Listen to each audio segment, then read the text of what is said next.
Trying to put the walls up today. Amy's just finishing off the flooring, vinyl. Got all our wall sheets here. Nice white. And I've just gone and put in these new eco plastic bits for the windows. They're not going to rot. And I'm just cutting up some trims now. Trims to run along all the outsides of the sheets. So we're using 4mm walls, and we've got these 4mm PVC sections. This is the center bit, and these are the ends. It's just like a channel. I'm just going to run through what we're doing, and hopefully it helps you out. See if I can do this with one hand in the camera. Alright, first thing to do is we need to notch this trim so it goes along here, and then it can come up the guard and meet up with the other one. So I'll just normally just measure from our end point over to where it's going to meet, and I'll just put a vertical cut in that area.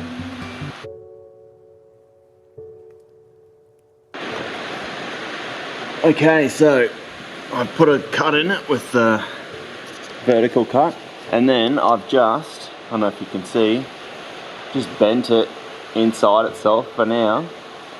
And I actually leave the back like that just as a little bit extra support.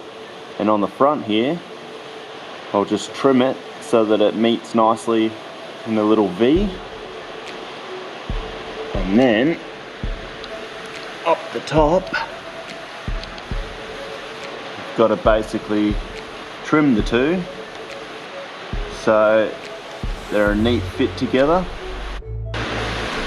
Okay, we've trimmed up our corner, and we've also trimmed up this top piece up here.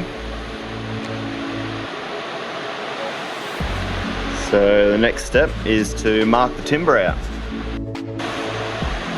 Okay, this is our timber. We got 4mm ply that's already got a dipped painting or something on it. It was like another $6 more than a dodgy sheet of ply, and it just saves us a lot of effort if we decide not to paint.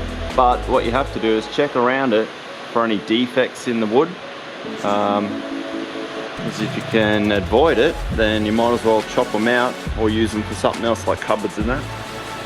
Now we want to flip it over and do all our marking on the other side so that when we cut it, it doesn't splinter off and cause big chunks into our bit that we want to keep good. Okay, we're ready to trim out our sheet, and we've got to trim it around this mudguard first. So we know our sheet starts here, leaving a gap for our trim.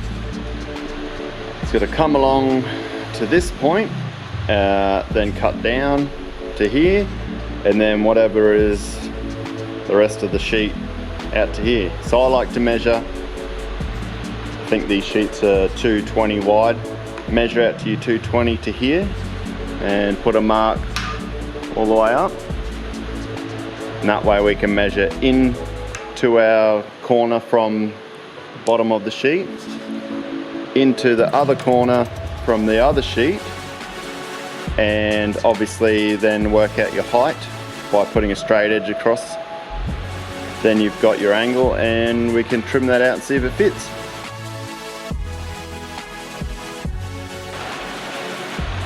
Okay, we've trimmed that out. I guess check 3 times, cut once. Now we're going to stick it up on the wall, just gently clamp it into place and see if we cut it right. Okay, that's just trimmed out now, and it's just sitting in that plastic at the bottom. We'll glue it all in later. Like to leave a gap in between the sheets so that your H trim will fit in easily. You can either put it in after or beforehand, depending on how much room you've got. So now we're just going to go in and mark out from the back side the roof, some of the walls and the window, and I might mark some of the bars because I like to put in a couple little rivets just to hold things instead of gluing and clamping huge areas, especially when you don't see it. So like little rivets like this to hold it in place, or it's hidden behind the kitchen or behind the fridge or behind beds.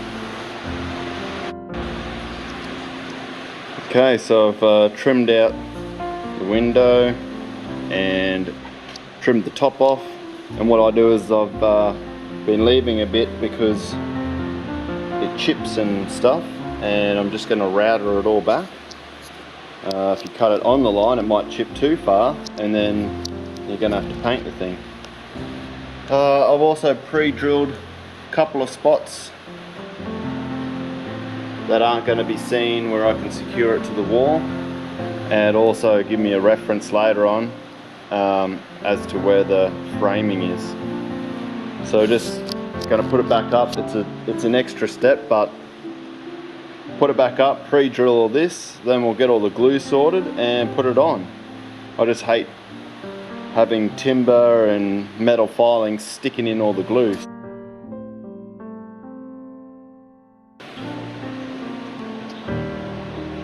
Holes are pre-drilled, and I've cut these H trims and put them in just that way it sets my gaps for knowing that the sheet's in the correct position. You can see what I mean about them chipping away there. If I can get focus on the thing. That's why I'm leaving them a little bit longer, sometimes too long. But yeah, I'll trim them all back later. Oh, it's raining here, might be hard to hear me, but now we're ready to make sure that there's no protrusions on the metal. Make sure it's all nice and flat, and you want to give it a bit of a Scotch-Brite or wire wool. I use the wire wheel on the grinder just because it's faster, but you want to take a bit of the oxidization off the aluminium so the glue can stick, otherwise it may come off in the future. Alright, let's get some glue on it. Rivet it on and put a bit of glue around the sections I don't want any rivets, and that's that panel done. Hopefully that was helpful. With the power of the camera, I'll continue on, get the rest done.